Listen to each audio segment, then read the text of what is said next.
Hello, everyone, and welcome to Chuck's Potpourri, the podcast with a dash of everything and a splash of nothing. We got a exciting one for you today. For all the tech junkies out there, we got you covered. I'd like to introduce my guest, Mr. Josh Gasson, who we've known now for what? We've known each other for what? Oh, God. Probably going on 20 years now, I think, at least. It's been a long time. Definitely. I'm tired of it. So no, but yeah, man, thanks for coming on the show today. From one tech enthusiast to another, some of the conversations that we have, I mean, it's just, you'd think we worked for Google. So, so you want to tell everybody a little bit about yourself, how long you've been interested in tech, anything to that degree? Yeah, so, kind of from a young age, tech's kind of been pretty interesting to me. I would say, I got into like building computers back, 20 some years ago. Took a little bit to get into like phones, Android phones. They didn't come along till a little bit later. But to get back to me, I am kind of tech is what I do for a living. I'm an IT developer. I don't know. I do kind of consider myself the least techie tech guy. You don't want to broadcast it because then your family members and friends want you to help. So I try to keep that on the down low. But yeah, I try to keep up with tech. Don't have a lot of time with 3 kids running around nowadays, but I do enjoy our chats. We do talk about tech quite a bit. So Yeah. I'm kind of in that same boat of I've always been interested in tech. It took me a little bit longer to get invested into it. I wasn't one to build computers. I always bought the pre-built ones, just used them because I never did. I mean, a lot of what computer builds go towards is the gaming aspect of it. And I've always been a console gamer, but that's another podcast. So, but yeah, no, I'm almost the opposite. Sometimes I'll broadcast myself in tech, and then everyone will be like, "Hey, you come set this up for me." So it's usually how it goes. But yeah, I'm in the same boat. We're both in the IT world. Both have computer and IT degrees. So yeah, it's something we've always kept in touch about. I mean, tech's a big part of everyone's everyday lives now. So yeah. So, but yeah, man, thanks for coming on today, and thanks for having me. Yeah. So we'll get started in here. So the first topic we'll talk about today is we'll dive into smartphones. Now, I've been on both sides of the road. Okay, there's Apple with iOS, and then there's Android, right? I'll have another podcast dedicated to Apple products and their services, operating systems, but today we're going to focus a little more on the Android side. What I like about the Android side is the customization that you can do as opposed to iOS. But so we're both on Google Pixels. We are. Great phones. If you have not used a Pixel, they're really good. They are probably the best cameras that you can get on a smartphone. So I do some photography, and some of the images I get from taking pictures with my Pixel, I mean they're not as good as my mirrorless camera, but they're pretty high up there. I know Google focuses more on the computational side, so they fix things, AI kind of stuff, but they've come a long way. Why did you choose the Pixel? I mean, to kind of build on that, I think I had like an LG, or maybe it was a Motorola, and when the kids were first born, and it would not take good pictures. I didn't even have it for like 6 months, and the camera was always out of focus. and this was, I don't know, the Pixel 2 or 3 might have been out by this point. And it just seemed like a phone that's cheaper, but still a flagship, Mm-hmm. or mainstream flagship, and it seems like it checked a lot of the boxes for us. And you know, uh, I'm not about paying twice as much for something that's Yeah. similar for functionality. Functionality is kind of what I always gravitate towards. So yeah, and it started with the two. I think my wife and I both had them, and then ever since then we've just kind of worked our way through, and I'm on the 7 now. So yeah, no complaints. Yeah, yeah, it's a great device. I wish the battery was a little bit more better for what I use it for, but I'm on my phone all the time, so uh, Right. I can't tell somebody that it's gonna last or it's not gonna last. But for me, I just wish it had a little more battery. Um, but we'll see.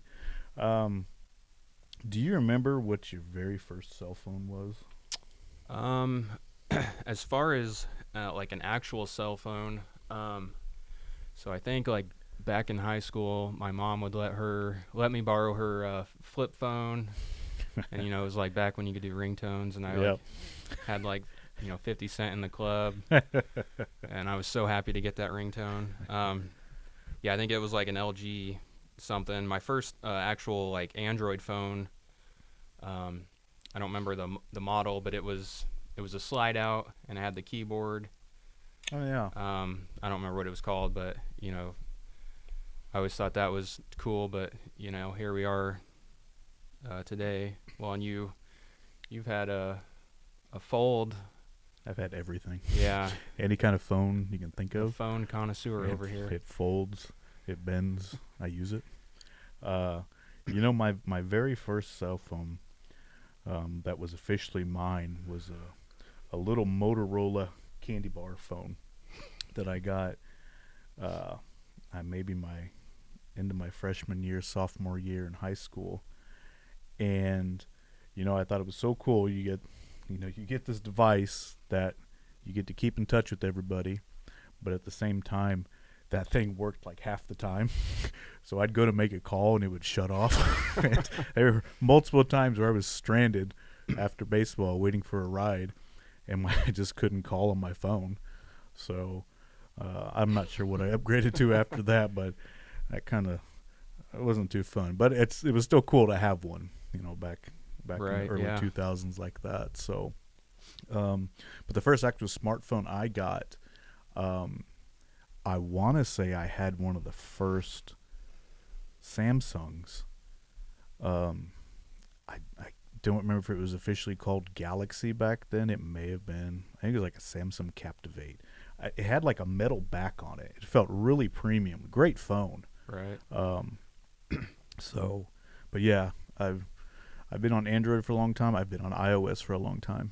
Um, I I can't tell you if one's better than the other, but they both have their quirks and their positives.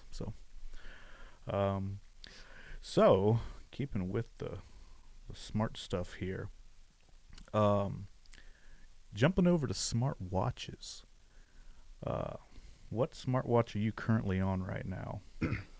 So currently, I got a Pixel watch, and I got that pretty soon after they came out.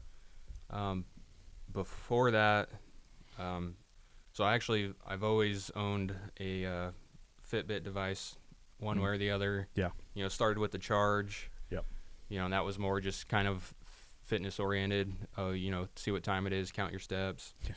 Um, and then moved to the Blaze, the Ionic, the Sense, and they kind of gravitated towards like the smart line, Right. where you actually had a screen and not just a digital readout. Right. Right. Um, but yeah, so going from the Sense to the Pixel Watch, um, I guess I actually find myself paying less attention to the fitness aspects, just because there's different apps that I can use, or Mm-hmm. it is nice being able to get your notifications, Yeah. make calls. There's Yeah. a full text keyboard.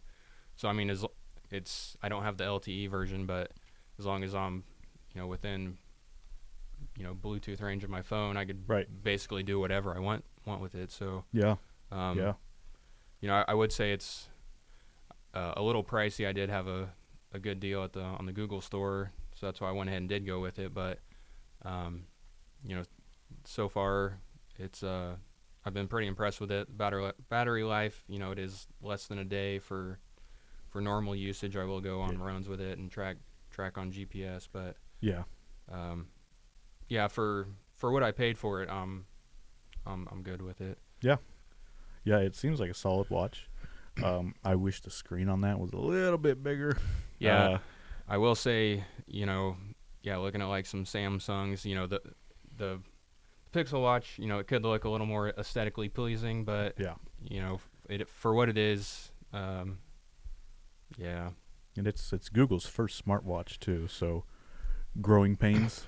I'm yeah, sure they'll get better at it. So, um, yeah, you know, I've had, I don't know how many smartwatches I've had, and it's just like the cell phones. I go through tech, you know, a lot. I go through a lot of tech.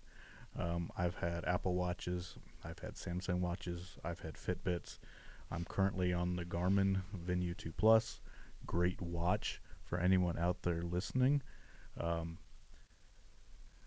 for normal, everyday use, steps, heart rate, you all that fun stuff. Notifications, you can make calls on it.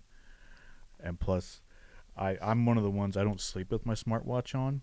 So I'll put it on early in the morning, 6:30, 7 o'clock, and then I'll take it off in the evening, probably 9 or 10, and I turn it off. When I do that, I can sneak about 4 days of battery life out of it. So the Garmin series are really good in that battery life aspect, and they have a bunch of different workout templates on there you can go towards. So I've loved it. It's been great.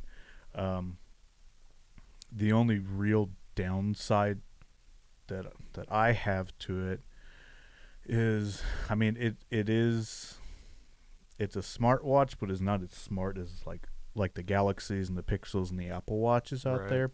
They have more features with them. Like you can pull up a keyboard and text somebody, say, hey, I'm doing this, can't talk right now, yada yada.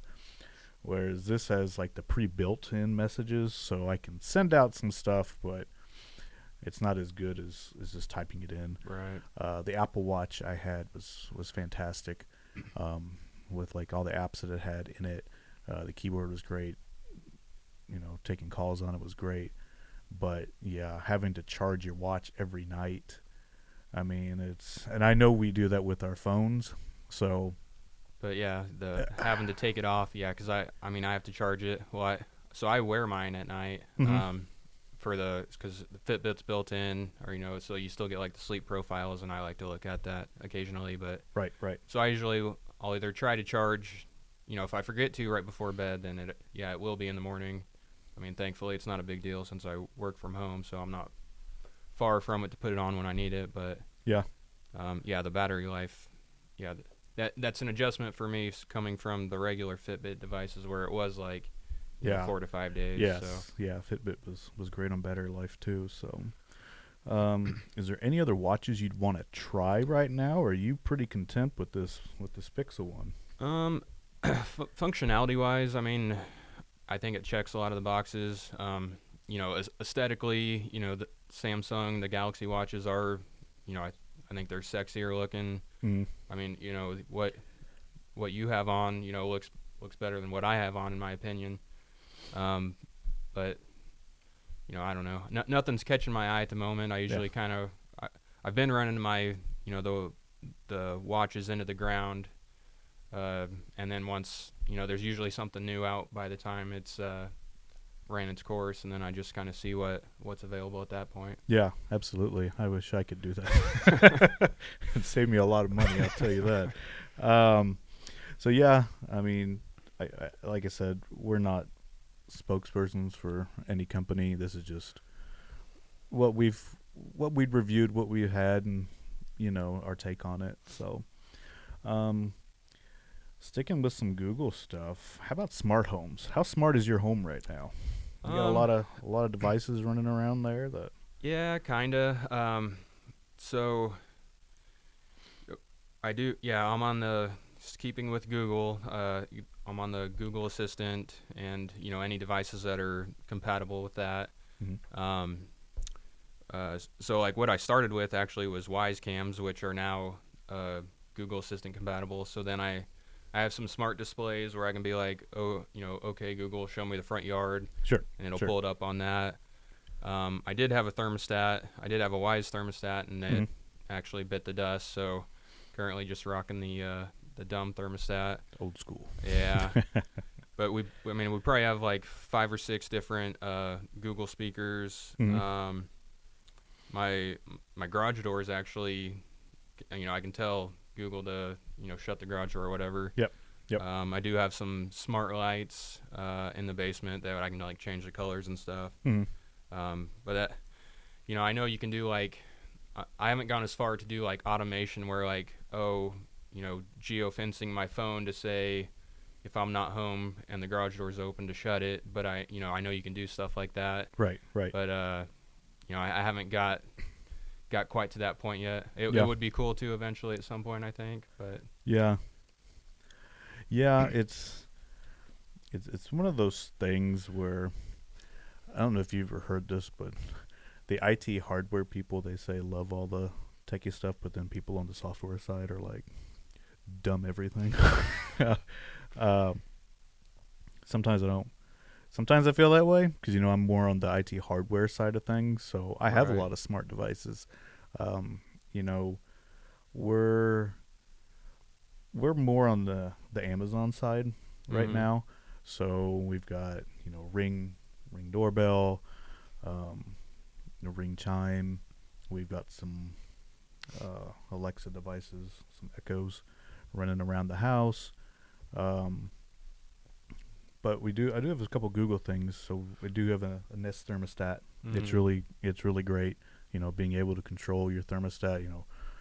Like if you're coming home from work and you want the house to be warm, just set that Google Nest to turn the heat up, and it's toasty by the time you get in, or opposite, and with the cold. Right. Um, so, but yeah,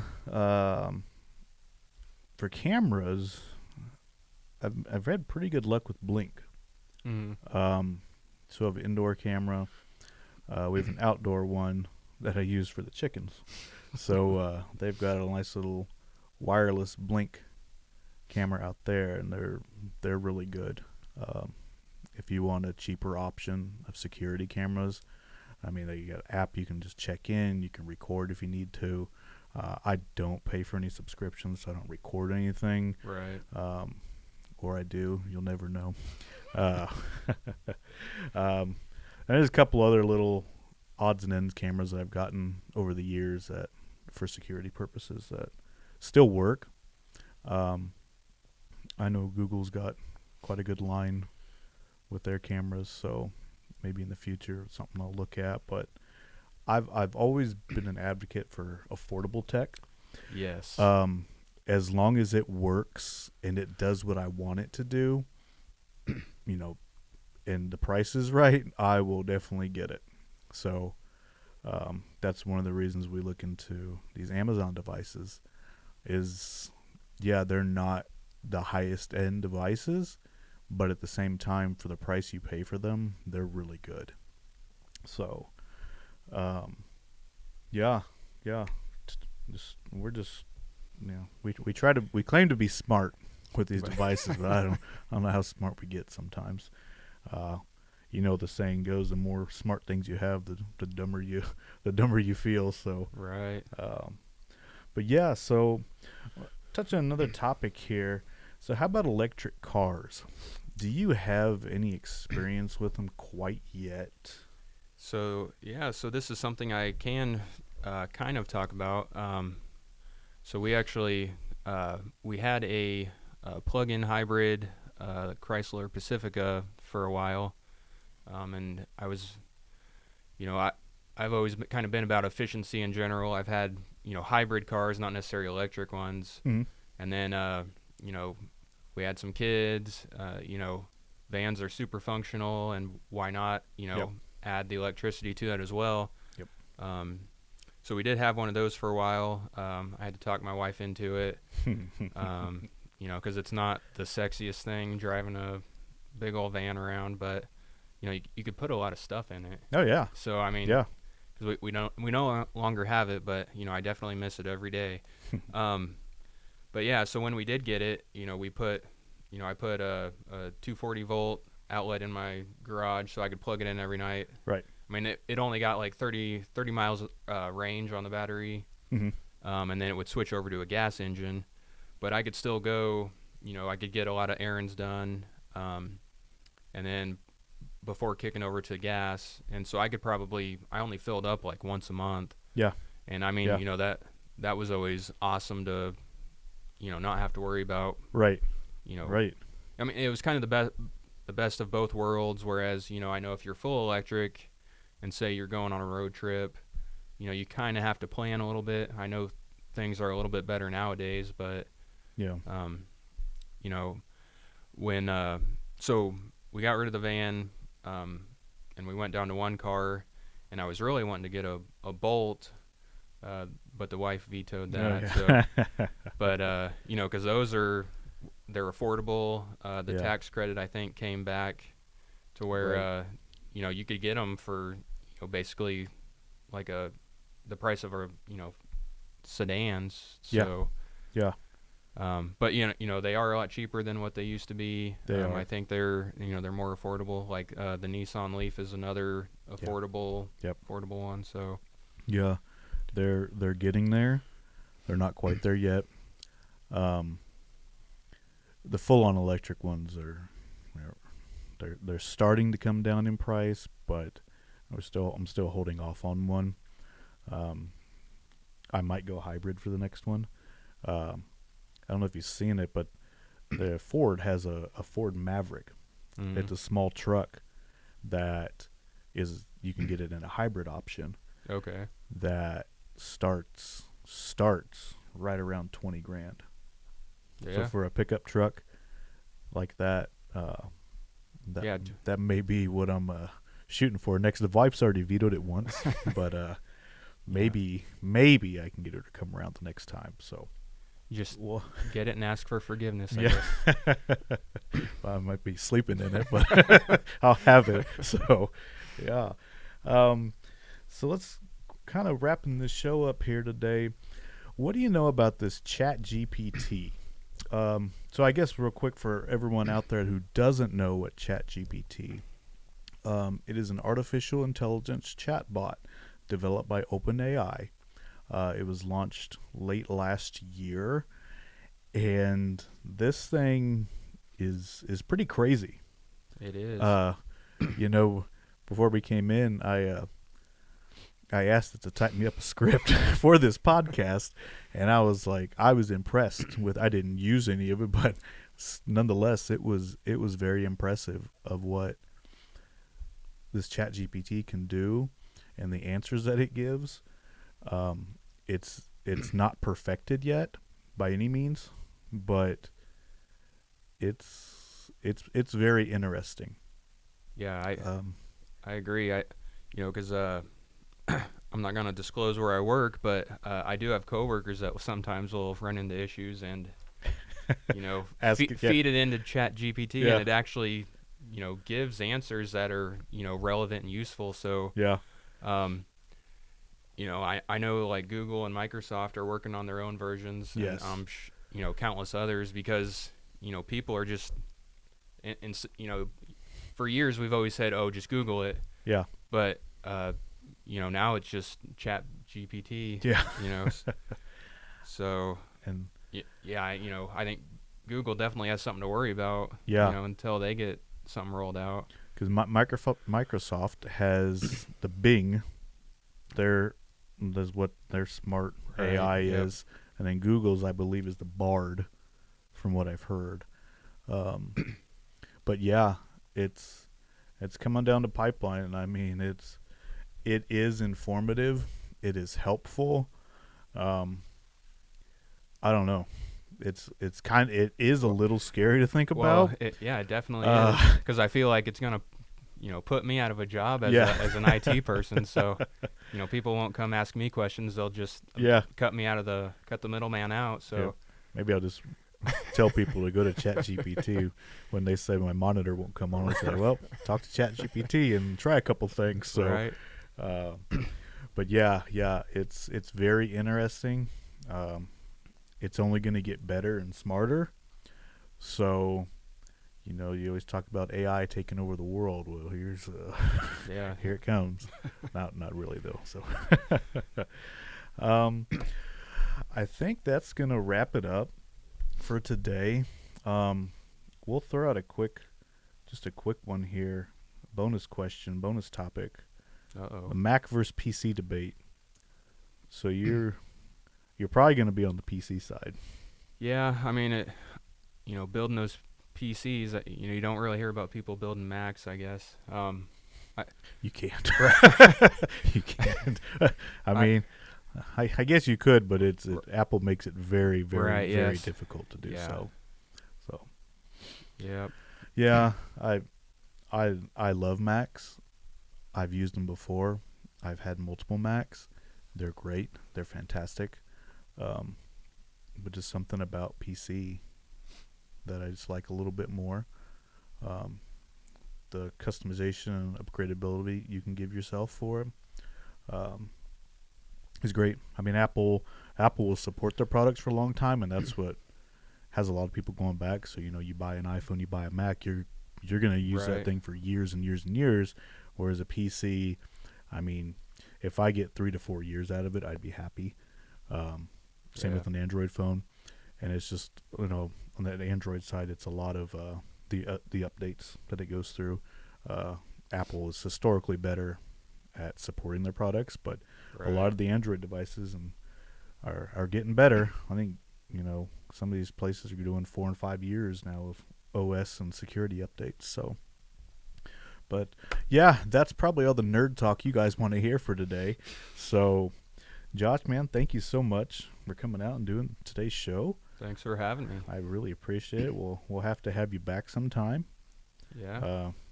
Maybe we'll do a PC build live. Oh, So, there we go. We could do one of those. yeah.